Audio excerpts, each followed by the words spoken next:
আসসালামু আলাইকুম। আমরা জি532 এফআরপি বাইপাসের দ্বিতীয় পার্ট নিয়ে হাজির হলাম। আমরা এখানে ইংলিশ ল্যাঙ্গুয়েজ খুঁজতেছি। English language United states start দিলাম। এরপরে আমরা ওকে দিলাম। নিচে অ্যাড নেটওয়ার্কে যাব। আগেও বলেছি কিছু একটা টাইপ করব। টাইপ করার পর যদি এই গুগল অ্যাসিস্ট্যান্ট আসে, এরপর আসার জন্য অপেক্ষা করলাম। এখানে সিটিং লিখতে এস লিখলাম। সিটিং লেখার জন্য এস লিখলাম। বেশি অক্ষর বেশি উঠছে এস। এবার আমরা সিটিংয়ে যাব। যাওয়ার পর এখানে লক নেটওয়ার্ক অ্যান্ড সিকিউরিটি এটাতে যাব।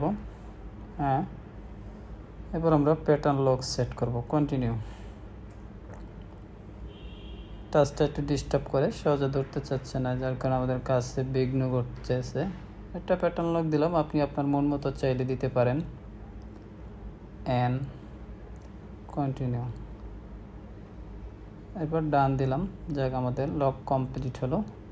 পাওয়ার বাটনটা চাপ দিয়ে নেই। লক আসছে।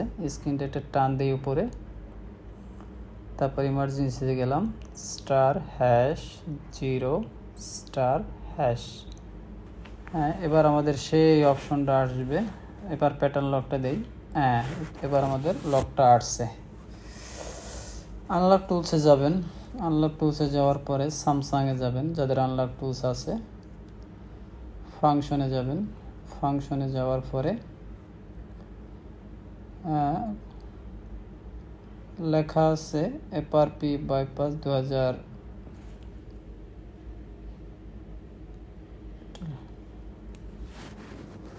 আপনারা বড় স্ক্রিনে ক্লিয়ার দেখতে পারবেন। এফআরপি বাইপাস 2024 বা 23 এটা দিবেন। 2023 দিবেন।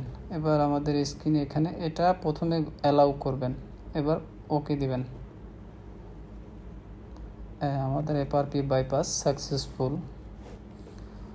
ভিডিওটা লাইক করবেন, শেয়ার করবেন এবং আপনাদের যারা সফটওয়্যারে কাজ করে তাদের মাধ্যমে শেয়ার করে দিবেন। এবার টাচ ডিস্টার্ব আমি আগে বলেছি। আমাদের কাজ successful. Thank you for waiting. Jamal telecom.